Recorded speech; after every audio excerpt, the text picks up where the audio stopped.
வணக்கம். சட்டமன்ற வெளியான மிகவும் முக்கியமான அறிவிப்புனே சொல்லலாம். அதனால வீடியோவை கொஞ்சம் கூட ஸ்கிப் பண்ணாம பாருங்க.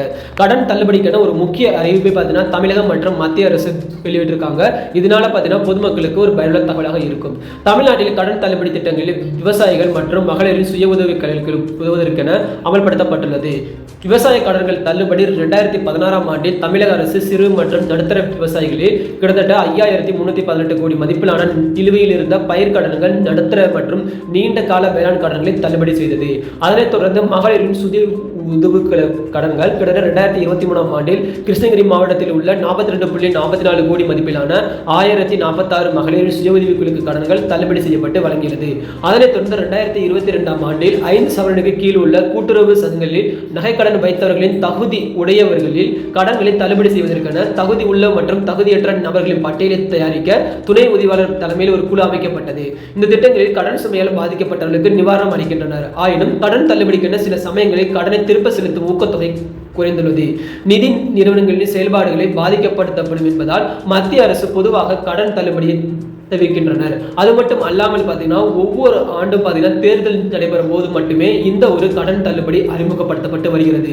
அதனைத் தொடர்ந்து இந்த அடுத்த ஆண்டு நடைபெறவிருக்கும் தேர்தலிலும் பார்த்தீங்கன்னா இந்த ஒரு கடன் தள்ளுபடி அறிவிக்கப்படலாம் என்று பொதுமக்கள் மத்தியில் பெரிய வரவேற்பை பெற்றுள்ளது. அதனால் பார்த்தீங்கன்னா பொதுமக்கள் கூட்டுறவு வங்கி கடனுக்கு சென்று 5 சவரனுக்கு கீழான வங்கி கடன்கள், அதாவது 5 சவரனுக்கு கீழான நகை கடன்களை வைத்து விட்டு வராங்க. அது மட்டும் அல்லாமல் பார்த்தீங்கன்னா கூட்டுறவில் இருந்து கடன் பெற்றுட்டு வராங்க. அதை தொடர்ந்து பார்த்தீங்கன்னா ரீசெண்டாக நடைபெற்ற ஒரு அறிவிப்பில் கூட்டுறவு வங்கிகளின் மூலம் வாங்கும் கடன்களை மக்கள் திருப்பி செலுத்தினால்தான் அரசாங்கத்தை நடத்த முடியும் என அமைச்சர் துரைமுருகன் தெரிவித்துள்ளார். வேலூர் மாவட்டம் காட்பாடியில் நடைபெற்றுள்ள கூட்டுறவு வார விழாவில் கலந்து கொண்டு பேசிய அவர், கூட்டுறவு வங்கி கடனை வாங்கினவர்கள் தள்ளுபடி செய்து விடுவார்கள் என்று எண்ண வேண்டாம். அது மட்டும் இல்லாமல் தள்ளுபடி செய்தால் வங்கியை எப்படி நடத்த முடியும் என்று கேள்வி எழுப்பியுள்ளார். மேலும் பொங்கல் பண்டிகையும் அதனைத் தொடர்ந்து அடுத்தடுத்த பண்டிகைகள் வருவதால் மக்களுக்கு இலவசமாக பொங்கல் பொருட்கள் வழங்கப்பட்டுள்ளதால் கட ஊழியர்களுக்கு நியமனமாக செய்யப்படும் என்றால், அது மட்டும் இல்லாமல் பார்த்தீங்கன்னா இவர் கூறுகையில் பார்த்தீங்கன்னா இந்த ஆண்டு கூட்டுறவு வங்கி கடனின் மூலம் வாங்கும் கடன்கள் தள்ளுபடி செய்யப்படாது என்று தெரிய வந்துள்ளது. அதனைத் தொடர்ந்து கனரா வங்கி ஒரு முக்கிய அறிவிப்பை வெளியிட்டுள்ளது. இந்தியாவில் மிகப்பெரிய பொது வங்கிகளில் ஒன்றான கனரா வங்கி அதன் வாடிக்கையாளருக்கு புதிய சலுகைகளை அறிவித்துள்ளது.